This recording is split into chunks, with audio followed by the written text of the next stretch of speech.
Next week, the East African Legislative Assembly will be voting on a motion geared towards banning the export of raw hides and skins from the East African community, as well as the importation of leather products into the bloc.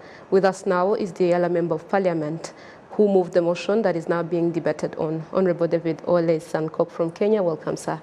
Thank you. Yeah. Can you begin briefly by explaining to us why this motion was necessary? Yes, David Ole Sankok, a member of parliament from Kenya, and I'm popularly known as the global geopolitician. Olive, you know, in the East African community, we have 300 million people. We also have 1.2 billion acres of land. We have the longest coastline of almost 5,000 kilometers, meaning we are accessible to the whole world. So any product that we produce here can really go to the whole world because we are the only economic bloc that touches on the Indian Ocean and Atlantic Ocean through DRC. So we can easily be able to cover the whole world by exporting anything that we produce. And aware that our countries are developing countries, we lack the financial muscles, but we have the human capital, the human resource. Our youth are unemployed. So we can utilize that human capital through investing in what we call labor-intensive investment. Leather factory, just like the wood factory, are labor-intensive rather than financial intensive or capital intensive. Yes. Exploration of underground resources like oil and minerals actually is capital intensive, but this one is labor intensive. So it will be easier for us because we don't need a lot of money. What we need is to ban importation of leather products, including shoes, wallets, handbags for you ladies, and others, and jackets. If I can take you through, in Kenya, we slaughter 2.5 million cows annually. Here in Rwanda, you slaughter 500,000 cows annually. That hide go to waste. Yet in Kenya we import 25 million pairs of shoes annually. Here in Kigali you import close to 10 million, close to 5 million pairs of shoes. So why are you importing yet you have the raw materials? The raw materials in terms of leather, I've said, we slaughter in East Africa 91 million cows annually in the whole of East Africa. And we import 100 million pair of shoes. So why don't we utilize the leather that is here and produce shoes and leather products rather than exporting raw leather?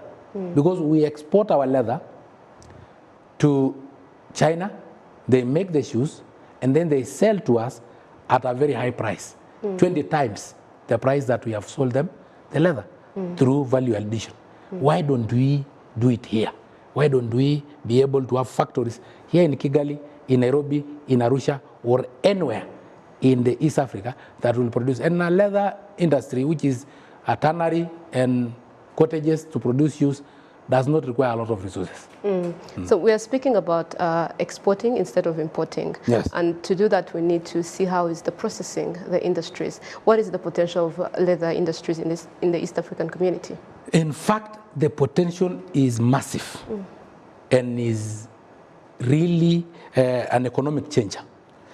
The East African economic bloc can become an economic powerhouse if we decide to invest on leather products. As I have told you, because the leather itself is here, we are always slaughtering our cows. I've not even said about the goats, the sheep, and other form of livestock, including camels. I've just given you a snapshot of only cattle. You see? And most of this leather go to waste. They are eaten by dogs and hyenas. Or we export them as raw. And 92% of that leather that we produce here, they go to waste. The remaining around 7% we export. We only utilize 2%. So the potential is huge and it's massive. And it can be one of the biggest industry, and it can be the game changer in terms of the financial muscles of the East Africa Economic Bloc. So moving ahead, what measures have countries in the bloc already taken to strengthen their leather industries? If you talk of Uganda, for instance, Uganda have banned importation of leather products, second-hand shoes and old or what have you. And already you don't really need to put on industries because the private sector will do it. Once we ban the importation of leather products, we ban exportation of raw leather. Then, because the market is there, school-going children will require leather shoes. Ladies will require leather handbags. We will require leather jackets.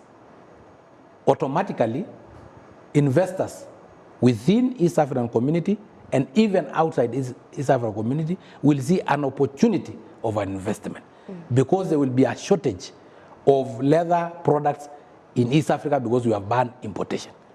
But there is raw material enough, in fact surplus, because each cowhide can be able to produce 20 pairs of shoes. So we are capable of producing almost 1.8 million pairs of shoes, 180 million pairs of shoes. So we can be able to produce and export. So what sort of time frame is required in order to realize the full potential of the region's collective leather industry with proper legislation in place? Now that the motion will be discussed, and the motion urges the Council of Ministers, who will in turn urge the head of state summit to ban. If it is banned like this year, importation of leather products, the time frame is as long as the time you'll use the shoe now you have.